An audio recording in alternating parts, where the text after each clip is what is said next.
O que nos cabe é decidir o que fazer com o tempo que nos é dado.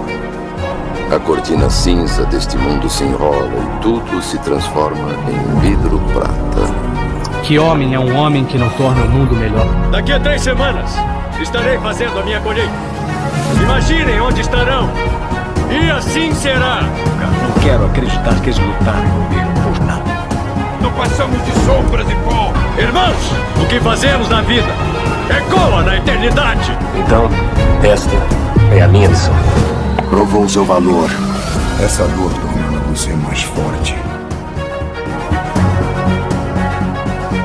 Todos os homens ascendem e caem. Vão escrever histórias sobre suas vitórias por milhares de anos. Daqui a 1000 anos o pó dos nossos ossos terá desaparecido. Mas nossos nomes viverão. Tentei viver a vida o melhor que pude.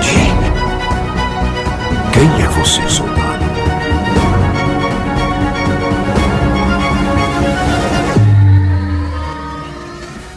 Eu tô aqui conversando com Osair de Jesus Ribeiro Filho, meu pai, e um especialista em genealogia. A gente vai falar sobre genealogia hoje. O pessoal tem bastante curiosidade sobre o assunto, principalmente quando vê o trabalho grande que o pai conseguiu fazer com a história da família Ribeiro, né? Ribeiro, enfim, da história dos antepassados. E acho que uma grande dúvida que todo mundo tem é como começar, porque a maior parte das pessoas não tem nada. Tem o pai e a mãe, os avós, mas não tem nem dados, às vezes, dos avós. Como que essa pessoa faz para começar? Então, veja bem, quando eu comecei na genealogia, há aproximadamente 37, 38 anos atrás, por aí, eu não sabia nada sobre a genealogia. É quando eu ouvi falar no assunto que eu comecei a despertar para o assunto e ficar interessado. Eu pensava, pô, como é que eu vou fazer isso aí? E aí eu comecei a ver se eu mal sabia, eu só sabia o meu nome, claro, o nome do meu pai e da minha mãe, e só o nome dos meus avós paternos, o avô Antônio e a avó Maria. Só. Olha, meus avós maternos, né? Meu avô paterno, que era o pai do meu pai, que ele faleceu, eu era pequenininho, não lembro dele. Ele me conheceu, mas eu não lembro dele, quando eu era pequenininho. E eu não sabia o nome dele, você tem uma ideia, eu não sabia o nome do meu avô. Quando perguntavam para mim o nome do meu avô, é o vô Lico. Pai, sempre falava do vô Lico. Pô, então, você veja que complicado, né? E uma das primeiras coisas que eu fiz foi, na época, abrir um programa bem basiquinho, que chamava-se PAF. Que ano que era? Personal. Pai, lembra? Eu lembro do PAF. Pessoal Ancestral File. Era o quê? Nos anos 90? Início dos anos 90? Começo dos anos 90. Uhum. Bem comecinho dos anos 90. Daí, minha primeira ação, assim, para trabalhar na genealogia foi, bom, eu tenho que começar por mim, né? Comecei por mim, daí meu pai e minha mãe, pelo menos isso, eu sabia o nome, né? Avós maternos, eu sabia o nome dele, que era Antônio de Oliveira e a Maria Mercedes Ribeiro. Tá, e parei por aí, rapaz. Não sabia o nome do meu avô paterno. Era um fim da picada. Só sabia que o apelido do homem era Lico, mas não sabia o nome dele. Você tem uma ideia como eu tava assim, nada, sabia praticamente nada. Começando do zero. A primeira atitude foi conversar com meu pai. Pai, como é que era o nome do vô Lico? Ele começou a rir. Sério que você não sabe o nome do teu avô, seu danado? Eu falei, não sei, pai. O senhor sempre se referiu a ele como o Lico? E eu não faço ideia de como é que é o nome do Lico. Aí ele deu risada e tal. Daí ali começou a nossa prosa, né? Aí ele foi falar que era Orides Alves Ribeiro e tal. E aí começou uma conversa gostosa com meu pai. Daí já perguntei pro pai como é que era o nome do avô dele, né? Que seria o meu bisavô. Daí ele começou a me falar um monte de coisa do vô Severinho, né? O nome dele era Severo Ribeiro de Camargo.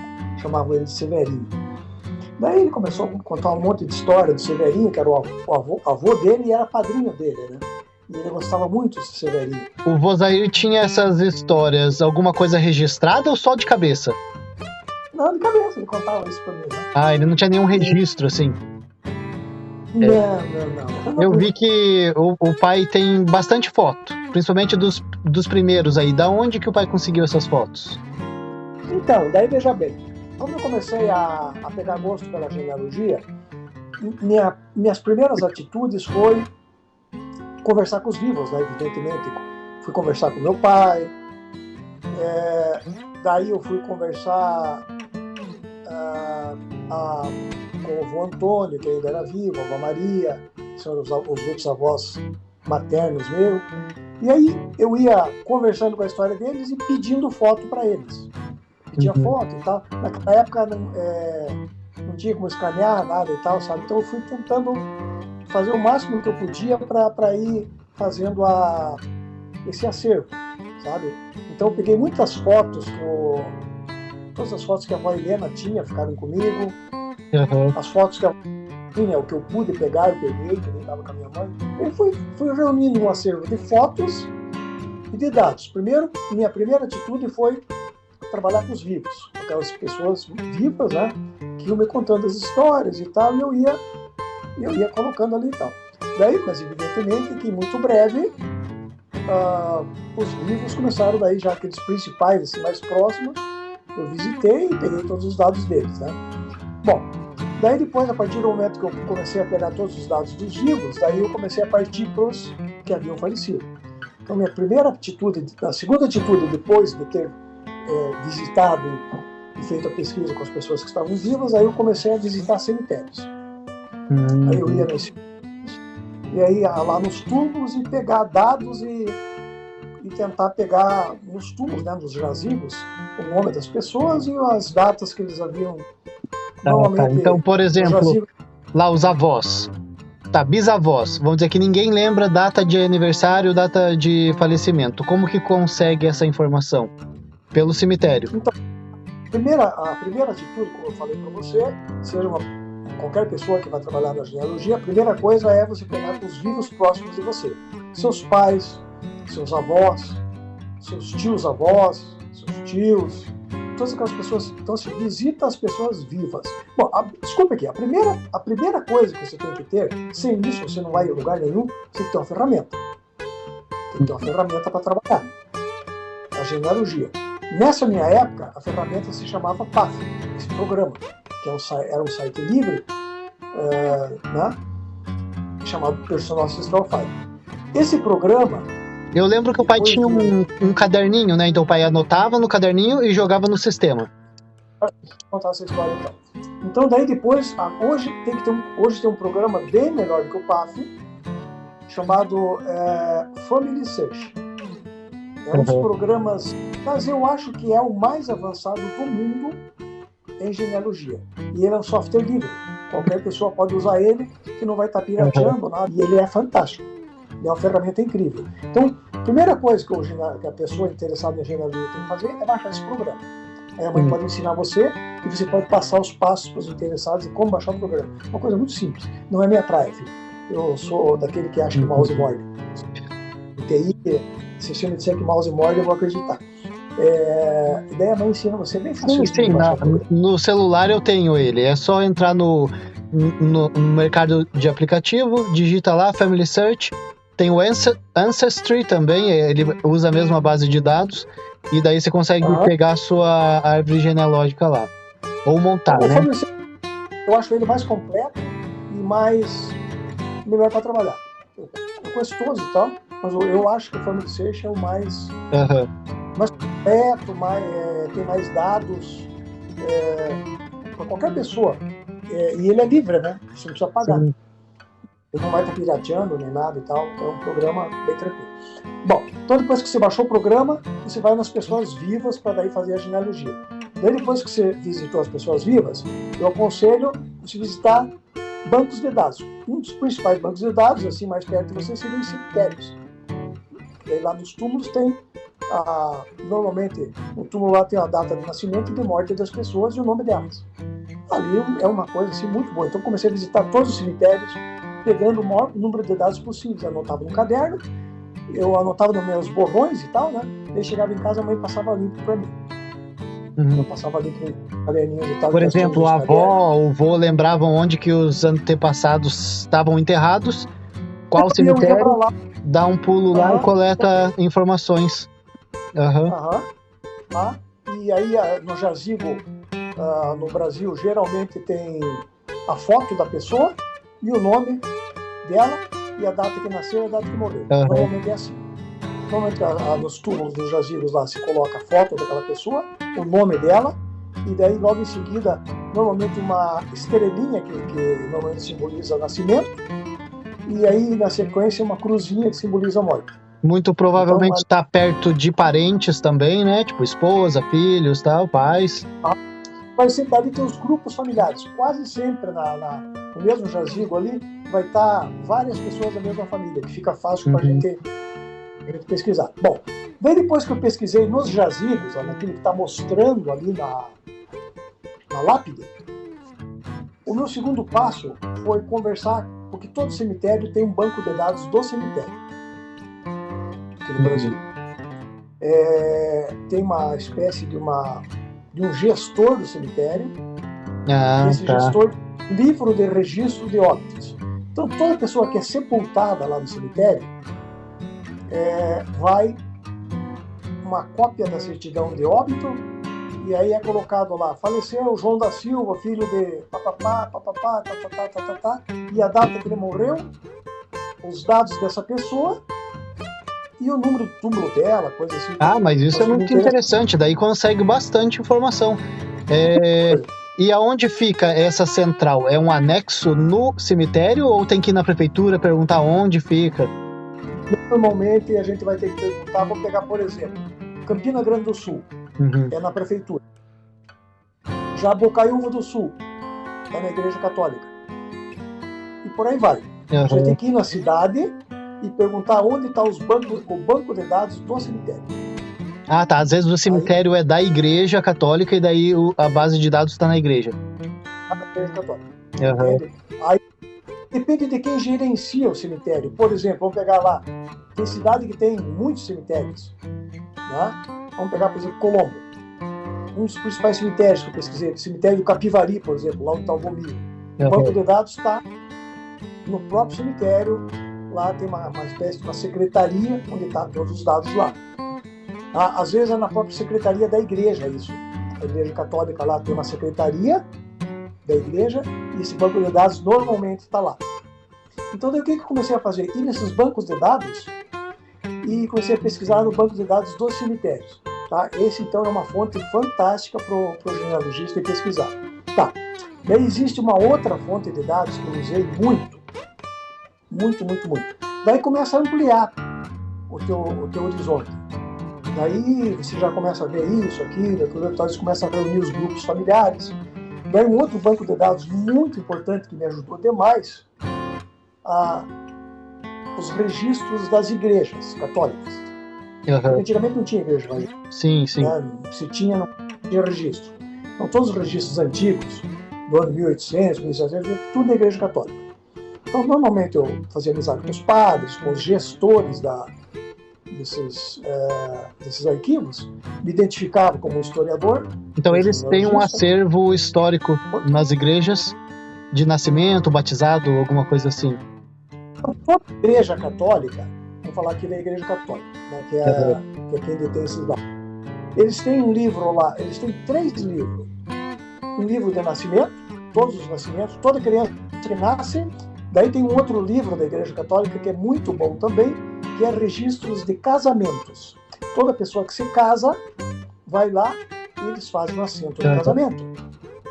Aí casou o João e a Maria, o João é filho do fulano e da fulana, a Maria é filha do meu fulano e Beltrano, papapá, se casou em tal data e tal.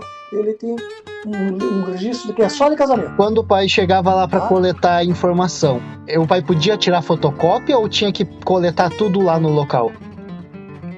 Os padres não deixam tirar fotocópia. Normalmente sabe o que eu fazia? Claro, evidentemente eu fazia amizade com o padre e tal, com o pessoal. E aí normalmente eles me davam uma salinha na secretaria deles lá, eu não incomodava, né?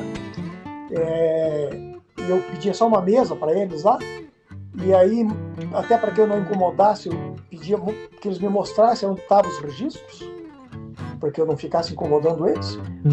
Todos os tipos de nascimento estão aqui. Eu olhava a prateleira lá, aquela quantidade enorme de livros de nascimento, normalmente por data ali. De 1000, não sei o que, normalmente na capa do livro, assim, tá a data que ele vai. Eu ia pegando ali, sabe, sempre de trás para frente. Eu sempre pegava, digamos, de mim lá para trás. Se você pegar um livro lá, digamos, lá do ano 1600, você vai ficar boiando, você não sabe quem é quem. Sim, sim. Então, é de mim, e aí ir subindo, porque eu já sabia o nome das pessoas e tal, e aí você vai indo. Ele tem que ter uma ordem crescente na genealogia, porque você não pode querer começar, é a mesma coisa que subir uma escada. Você não pode querer pôr o pé no quinto degrau se você não pôs o pé no primeiro, segundo, terceiro e quarto. Então, quando o pai ia para esses livros, já ia com alguns nomes em mente para achar nesse livro, conecta e daí vai embora. Conecta e daí vai embora. Daí, o terceiro livro, que é muito importante também da Igreja Católica, seria os registros de óbito. Uhum. Toda pessoa que morre é sepultada, antes dele ir para o cemitério, ele vai lá para a igreja e lá eles faziam o registro de óbito.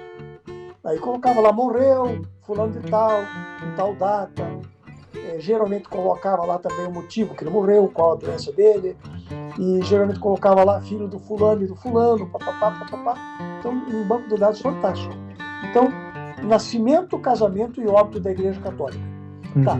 Um outro banco de dados que é fantástico, hoje aqui no Brasil está difícil, mas felizmente há 40 anos atrás, isso estava escancarado para mim por dois motivos. Primeiro, você tem que ter uma boa conversa e tal, né?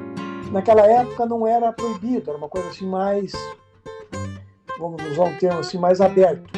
Então, daí o que acontecia? Naquela época os cartórios permitiam. Hoje no Brasil, se você for no cartório, eles não te permitem mais. Se for no cartório lá, eu quero pegar os livros e tal, não deixa, de jeito nenhum. Mas naquela época, eu era amigo de todos os cartorados, pedia para eles lá numa sala deles, lá num cantinho, ele me arrumava uma mesa, uma cadeira, e eu ficava freguês de carteirinha. Ia quase todo, direto lá, 1, 2, 3 vezes por semana, fazia meus plantões no quartel, saía dos plantões, em vez de eu ir para casa dormir, eu ia para os cartórios, eu ia para os locais de pesquisa. Levei muitos e muitos anos fazendo isso. Então, o que eu fazia? Tinha muito nome lá. Vamos pegar, por exemplo, aqui. José Secom, pegava lá. Pô, mas será que esse José Secom é parente meu? É parente da Rose, no caso, por parte da Rose? Ah, mas ele é filho do fulano e do fulano. Pô, eu não sabia. Como é que você ia saber? Ali naquele momento não tem como você saber. Eu anotava no meu caderno. Chegava em casa, a Rose passava limpo para mim. Depois, o que eu ia fazendo? Eu ia fazendo tipo um banco de dados. Uhum. Eu ia casando dados e tal, tipo montar um quebra-cabeça. Ah, tá. Pegava informações isoladas, coletava do mesmo jeito. Aí quando conseguia conectar, conectava. Às vezes, 2, 3 anos depois, eu ia gravar meu artigo. Ah, tá aqui fulano, já peguei o artigo, papapá. Porque daí eu tinha milhares e milhares de informações. Uhum.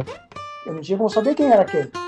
Se era uma pessoa que eu via que era um sobrenome parecido, ali ligado à minha família, eu anotava.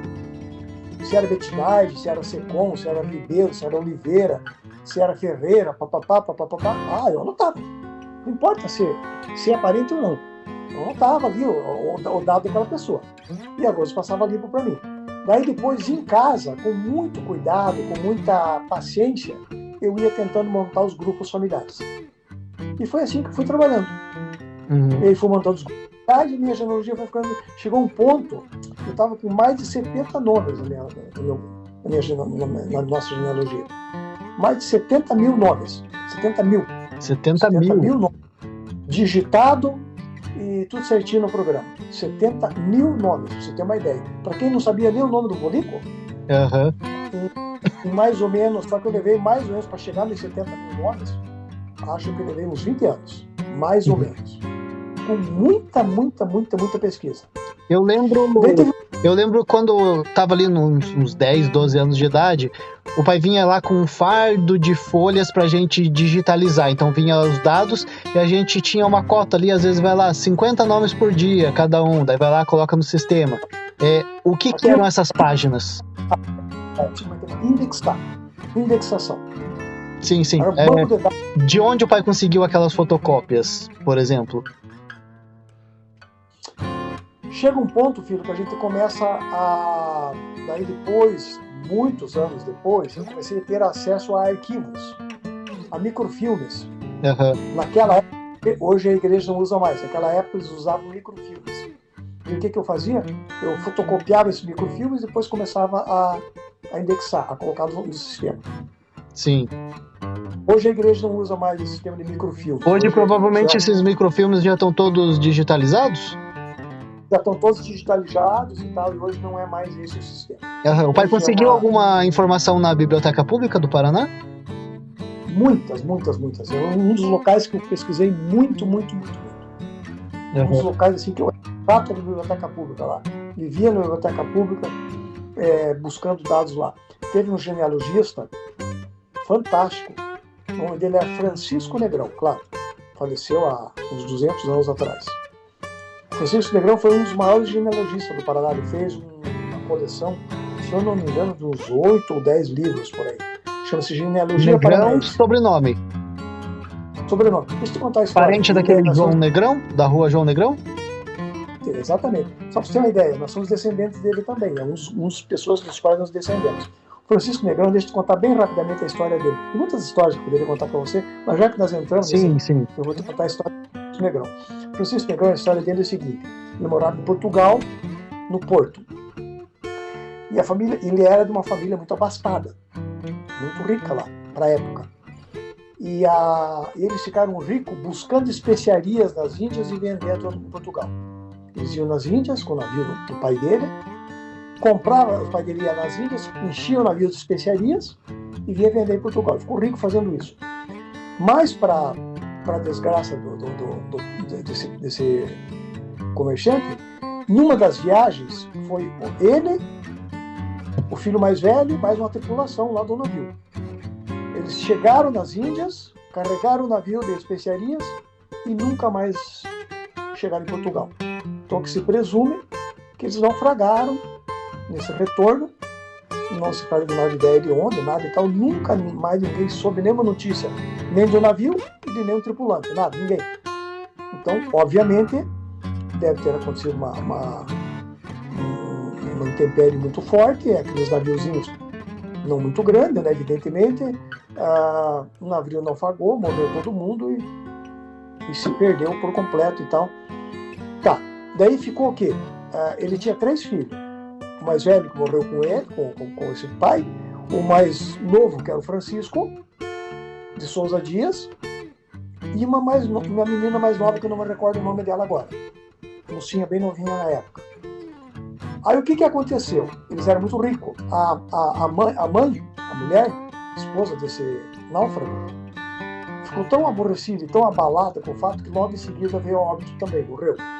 Então morreu o pai e o filho mais velho no naufrágio e morreu logo em seguida a mãe. A gente está falando que ano isso? Rapaz, eu não vou dizer com certeza agora, mas 250 anos atrás, por aí. 300, mais ou menos no ano de 1700, por aí. 1750, mais ou menos isso. Mais ou menos. Estou chutando aqui. Tá. Daí o que aconteceu? Daí esse menino ficou perdido. Um menino novo ainda, pelo que fala lá, mais ou menos, eu creio, uns 17, 18 anos. Ficou só ele e a irmã mais nova. O que ele fez? Vendeu tudo que tinha em Portugal, tudo. Deu a metade para a irmã dele e ficou com a metade para ele. E veio embora para o Brasil. Veio lá para a Bahia. Chegando na Bahia, em Salvador, imagina, um menino novo, bobinho, uma cidade que a Bahia já era, São Salvador na época já era uma cidade de muito malandro lá, né? Chegou lá, ele tinha que sobreviver de alguma maneira. Daí ele conheceu um espertalhão lá que propôs para ele a sociedade de montarem uma loja de ferragens de sócio. O cara entrava com a esperteza e ele com dinheiro. Uhum. E ele aceitou. E o nome, a alcunha desse espertalhão era O Negrão. Tanto é que eu não sei o nome do cara. Ninguém sabe, nunca consta em lugar nenhum o nome do dito cujo. Mas o Negrão era um tremendo espertalhão. E daí o Francisco, daí o nome da loja dele era Os Negrão. A loja de ferragens, que hoje seria uma espécie de autopeças, né? Vendia tudo que era coisa para animais. Arreios, freios, todos aqueles aparatos utilizados para andar a cavalo, eles vendiam. E eles começaram a ganhar muito dinheiro. Só que o sócio era muito esperto e o Francisco começou a ver que ele estava tomando tamanho. E aí o que o Francisco fez? Separou a sociedade e veio embora para Curitiba. Mas só que lá ele começou a ser chamado de Francisco Negrão, Chico Negrão. Por causa da loja. Por causa da loja. E quando ele chegou em Curitiba, ali na Praça Eufrásio Correia, ele montou uma loja de ferragens ali também. Em vez de ele colocar o sobrenome da família dele, qualquer coisa e tal, ele começou a se chamar de João Negrão. Ele era o João, em vez de se chamar, aliás, perdão, Chico não, ele era o João. Em vez de ele se chamar o Francisco, era o que escreveu o livro, que era filho dele. Chamar João de Souza Dias, ele era chamado João Negrão. E ficou as ferragens dos Negrão, bem na esquina da Rua 7 de Setembro, com a Praça Eufrásio Correia, com a rua que é hoje João Negrão. Sim. A rua tinha um outro nome na época, eu não me lembro de memória agora, mas era um nome indígena. Tipo assim, Tupá, alguma coisa assim, tal. Não é bem Tupá, mas era um nome mais ou menos assim, um nome indígena. Daí mudou para João Negrão. Daí tiraram o nome da rua, depois disso, e colocaram o nome dele depois que ele morreu, em homenagem a ele. E ele passou a ser chamado de João Negrão. E a coisa mais interessante, ele teve acho que uns 15 filhos, mais ou menos, que era muito comum para a época. Em vez de colocar o sobrenome dos filhos de Souza Dias, que era o sobrenome deles, colocou Negrão. Todos os sobrenomes dos filhos deles, lá, só colar Maria Negrão, Josefina Negrão, Manuel Negrão, José Negrão. Então o sobrenome de todos os descendentes dele, em vez de ser o sobrenome da família, que era de Souza Dias, era o apelido do pai, Negrão. E aí toda essa geração enorme de Negrão que tem no Paraná, Souza Dias, descendentes do João Negrão. E aí o Francisco Negrão, que foi um historiador, contou toda essa história, tudo e tal, foi um dos maiores historiadores do Paraná, que fez uma coleção de acho que uns 8 ou 10 livros, chamado Genealogia Paranaense. E isso que ajudou bastante a coletar nomes.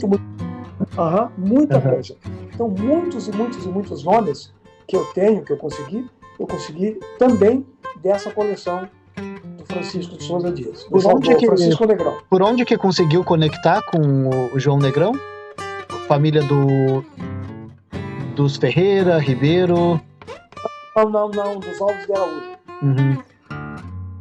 Dos Alves de Araújo. Tá. E como que o pai conseguiu conectar Brasil com Portugal? Como que chegou nessa parte? Então, é uma coisa bastante complexa. Se você for ver, nós somos tudo menos Ribeiro. Não sei se chegou a olhar no Family Search ali. Sim, dei uma vasculhada. Então vamos colocar lá. É pena que eu não estou com ele aqui e tal, mas é aberto agora, mas se você for olhar lá, tá. Você é o Osair Neto, que é filho do Osair Filho, que sou eu, que somos filho do original, que é o meu pai, que é o Osair Jesus Ribeiro. Tá, então vamos lá. A gente abriu aqui o Family Search, né? A gente já tem as nossas informações ali no site. Eu consigo ver as mesmas coisas que o pai vê ali no sistema, né? Então tá, a gente consegue ver ali Osair Ribeiro Filho, foi para Osair Ribeiro. Daí você vai para frente ali, você já vê o Urides Alves Ribeiro, que é o pai do Osair, o Volico, né? O famoso Lico. Sim. Casado com a Helena. Se você jogar um pouquinho para frente ali, apertar ali, você vai ver que o Lico é filho de um Severo Ribeiro de Camargo. Sim. Que era o famoso vô Severinho, o Padém. Então, daí do Severinho, o pai dele é Joaquim Ribeiro de Lima. Então, não segue uma ordem natural como o inglês, como o americano e tal, que pega o último sobrenome. Nada a ver. Então, se você for ver aqui, ó, o Severo já é Severo Ribeiro de Camargo. Se você seguir essa lógica, o nosso sobrenome seria Camargo. Não é Ribeiro. Tá, mas daí o pai do Severo Ribeiro de Camargo é Joaquim Ribeiro de Lima, mas ainda tem um Ribeiro. Mas nós deveríamos ser Lima, então, nós não somos. Agora você já veja que interessante. O pai do Joaquim Ribeiro de Lima é o Antônio Ribeiro dos Santos. Então nós deveríamos ser Santos, e não somos. Né? Tá, chegou no Antônio Ribeiro dos Santos? Sim.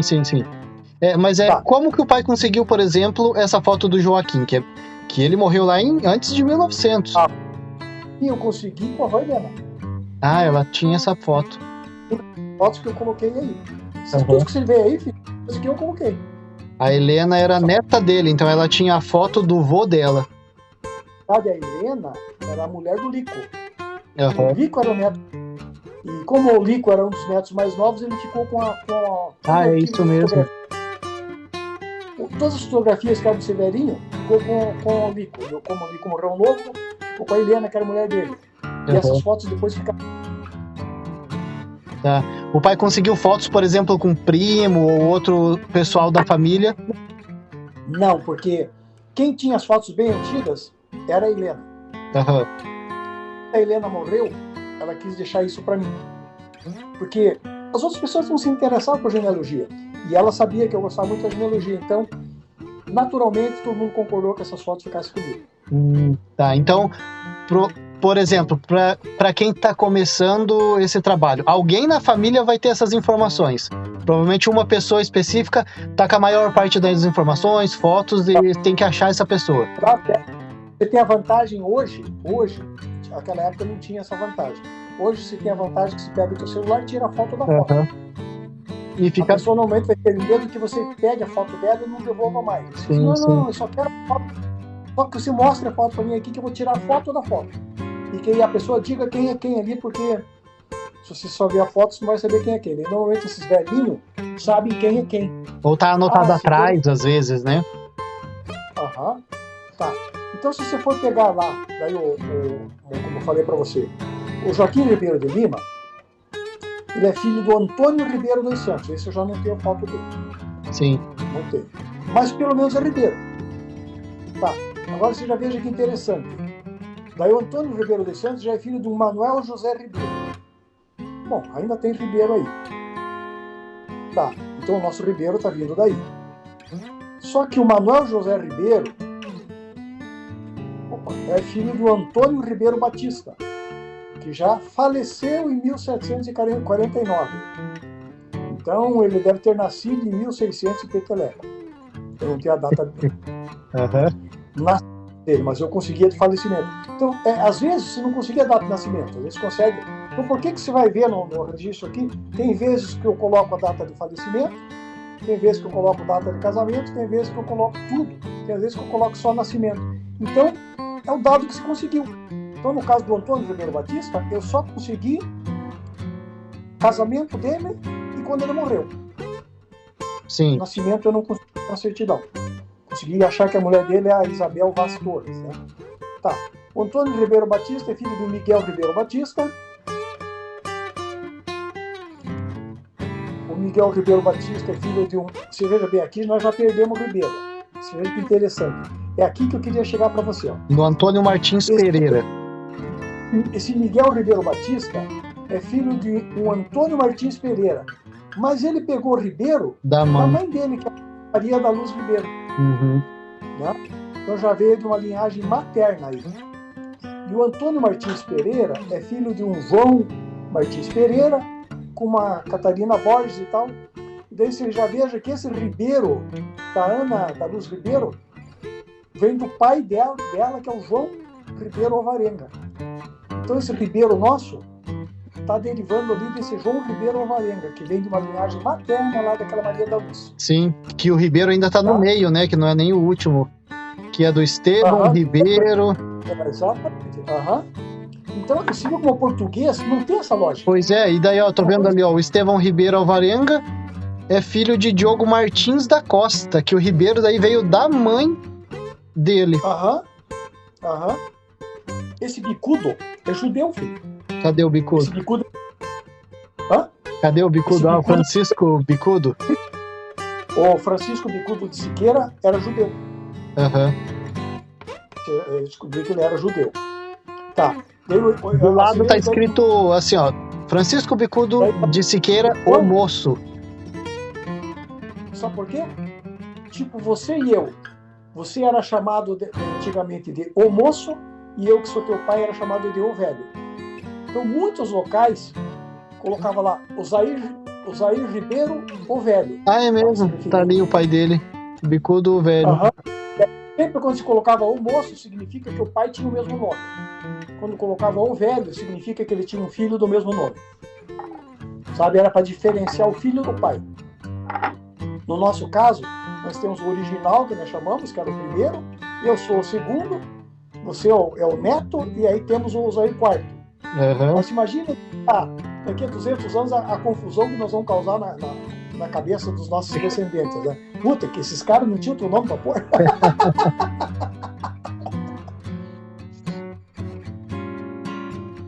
Tá, então tá bom. Como que o pai conseguiu conectar o Brasil com Portugal, então, por exemplo? Muitos deles aí, de outras gerações, que era da Ilha da Madeira, que era do Porto, tem vários locais ali que esses locais nossos vieram. Daí isso, o pai conseguiu informação ali, Igreja Católica, Biblioteca Pública. As informações aqui do Brasil, de cartório, são ali do ano de 1870 para frente. Os primeiros cartórios começaram a fazer registro no ano 1870, 1880. Antes disso não tinha registro cartório, era só a Igreja Católica. Então, trabalho de outros genealogistas que o pai coletou a informação. No caso, eu peguei muita informação, muita coisa do Francisco Negrão, da genealogia paranaense. Muitos dados eu consegui com a genealogia dele. O pai chegou aí para Portugal pegar a informação ou não? Não, para Portugal não. As informações de Portugal eu peguei tudo por microfilme. Fui muito para Itália. Na Itália, sim, fui muitos locais lá fazer pesquisa mesmo. A Itália, sim. Mas Portugal, não. Portugal, eu conheço Portugal, visitei o Porto, visitei Coimbra, visitei aquela região ali e tal, né? Acho que fui umas 2 vezes para Portugal, mas não para fazer pesquisa. As pesquisas em Portugal eu fiz tudo por microfilmes, por genealogia, por arquivos. Mas aí sabe como que se conseguia? Através da igreja, eu mandava vir um microfilme. E o microfilme vinha pra gente, aquele rolinho. E a gente ia lá naquelas máquinas do CHF, colocava a máquina lá. Muitos e muitos dados eu peguei daqueles microfilmes. Eu mandava vir o microfilme, desse tinha um certo tempo para ficar com o microfilme e depois tinha que devolver. Então, muitos e muitos dados de Portugal, principalmente, eu consegui através de microfilmes. Da Itália, pessoalmente na Itália, porque a Itália, não sei agora como é que está, mas naquela época a Itália não cedia os microfilmes. Não tinha dados quase da Itália. Portugal cedia muito fácil. A Itália, a Igreja Católica restringia essas informações. Não sei como é que está agora. Eu dei uma olhadinha aqui, eu tava surfando aqui no site, nos nomes, eu vi ali pela Helena Ferreira, acho que indo pelo Paulino Zenóbio, que eu fui indo, e foi até tipo 1000 antes de Cristo. Quem alimentou essas informações? De onde que chegaram essas informações? Dessas informações da nossa família, 80% do que está aí é meu. São informações que eu coloquei aí no Família Search. Mas hoje está num ponto, filho, que muita gente está colocando informação. Já é difícil de saber qual informação é minha e qual informação outros historiadores apresentaram. Sabe por quê? Porque daí os dados meus se fundiram com de outros historiadores. Mas é isso, então, quem chegou nesses dados, por exemplo, de 1000 antes de Cristo? Foi esse Francisco? Não. Do nosso lado, não. Eu fui até 1000 antes de Cristo, não. Não, eu cheguei... os dados da minha pesquisa e tal. O Francisco não. O Francisco era a genealogia pontual da época dele. Ele só pesquisava vivo. O Francisco pesquisava. O Francisco me forneceu um banco de dados fantástico daquela época em que ele viveu. Foi muito importante a pesquisa do Francisco para mim, porque se eu tivesse voltado 200 anos no tempo, feito uma mega raio-x de Curitiba e região metropolitana. Mas daquela época. Sim. Muito pouco dele. E depois, claro, ele não.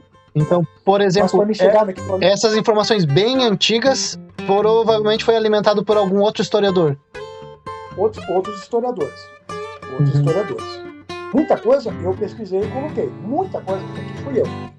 Mas eu diria para você que da nossa família, 80% do que está aqui hoje é pesquisa minha. Já tem 20% aqui que não é mais meu. Pesquisa daí de outros historiadores, que a pesquisa minha se fundiu com outras pessoas. E aí, às vezes, eu me surpreendo quando eu começo a olhar aqui, surfar aqui, que tipo, você... Puta, olha que legal. Daí eu vejo outros dados ali, vou ver, fulano de tal, às vezes vai ver o cara lá de São Paulo, às vezes de outro país e tal, fulano aqui agregou mais alguma coisa. Exemplo, eu vou colocar aqui, vou pegar um nome que está aqui na minha tela aqui agora, o Antônio Martins Pereira. Digamos que eu achei o pai para ele. E eu vou agregar aqui, eu vou ter que ir ali no histórico, eu coloco esse dado aqui e vou lá no histórico e diz, essa pesquisa eu achei no registro tal, papapá, do ano tal, em tal arquivo, nisso, aquilo e tal. Eu vou fundamentar a minha informação. Daí ela se torna uma informação, qualquer historiador, qualquer pessoa que esse historiador aqui, porque todos nós nos tratamos como historiadores, que somos realmente. Não, ele se fundamentou, tá aqui, ó. Essa pesquisa aqui, ele está dizendo que ele achou em tal lugar. Tá? Aí você passa, aquele dado ali passa a ser um dado respeitado. E o que acontece, filho? Muito. Tem centenas, às vezes dezenas de Antônio Martins Pereira. Pô, mas daí, peraí, vamos ver. Esse aqui nasceu no ano de 1680 em Curitiba. Opa, peraí. No ano de 1680 em Curitiba, provavelmente só tem um Antônio Martins Pereira. Pode ser até que há 20 anos depois você acha outro. Opa, então provavelmente existe uma possibilidade muito grande de ser outro indivíduo filho desse aqui. O moço, como eles chamavam na época. Entende? Então, isso tudo você tem que ter assim, muita perspicácia, muito cuidado para você não colocar um dado bizonho ali só porque você acha. Então, todo historiador que de respeito e que leva isso aqui com amor, com carinho, a sério, você tem que fundamentar seus dados. Você não pode simplesmente achar alguma coisa e coloca ali. E quando você acha, tem que ser uma... Porque às vezes a tua pesquisa não te dá assim muito subsídio para você confirmar aquilo ali. Você vai fazendo várias analogias e você conclui aquela informação. Daí o que você faz? Coloca a informação que você concluiu e diz que você concluiu que é uma informação não 100%, que você chegou àquela conclusão baseada em tais fatos. Por quê? Você vai estar dizendo para outros historiadores que vão vir pela frente que, baseados nos fatos tais, você chegou àquela conclusão, mas que você não tem 100% de certeza daquilo. Então o que acontece? Outros historiadores do futuro provavelmente vão ter acesso a outros arquivos, a outros dados, vão checar aquelas informações minhas ali e vão concluir que elas podem ser verídicas ou elas podem não ser verídicas. A minha conclusão pode não ser verdade. Eu achei aquilo, mas provavelmente com base em outros dados que esse outro historiador possa ter acesso, ele vai concluir, não, esse historiador aqui, o Osair, achou isso aqui na época, baseado nas informações que ele tinha, mas aqui agora eu concluo que ele está errado. Então ele vai fundamentar que os meus dados estão errados, vai colocar o dado certo, baseado nisso. Então são coisas assim, é assim que funcionam as coisas. Agora, existem coisas que você acha que é aquilo. Então, por exemplo, você vai pegar lá, vamos pegar o caso, Antônio Martins Pereira. Falecido, você não sabe quando ele faleceu. Mas você sabe que quando a mulher dele faleceu, ela já era viúva. Então ele faleceu antes da data tal. O que mais você quer perguntar para ela? Eu acho que é isso. As informações principais, como começar, acho que já ficou bem esclarecido. Como chegar nessas informações mais distantes também, como alimentar um sistema bem interessante que é esse, né, que é o Family Search. Também mais ou menos os nomes, estava até curioso saber quantos, mais ou menos, então 70 mil nomes, mais ou menos, que o pai conseguiu alimentar a informação no sistema. Bem mais de 70 mil nomes, eu coloquei no sistema. Bem mais de 70 mil. Eu tinha isso no PAF. No Peixe não me dá essa informação, mas no PAF tinha lá cada número e tal, cada pessoa com número, com RIM, que a gente chama, registro de não sei o que, numérico era RIM. A gente fala, qual é a RIM do fulano? RIM era... Registro individual? Não, alguma coisa assim. E tal. Era o número da pessoa, digamos, era o ID. Eu era RIM 1. Aí, papapá e tal, aí ia lá, a RIM 69.700 e tal. Pô, era o Joãozinho da Silva lá. Então, toda vez que eu queria, eu ia lá na RIM, se eu podia digitar o cidadão pela RIM. Aí eu tenho a RIM dele aqui. Eu digitava aquele número e ia aparecer aquele indivíduo lá. Eu poderia buscar ele pela RIM ou pelo nome, ou tinha outros dados lá, não me lembro agora, tal, tinha várias formas de acessar o indivíduo. Você imagine, com um banco de dados de 70 mil nomes, pô, é um universo muito grande, né?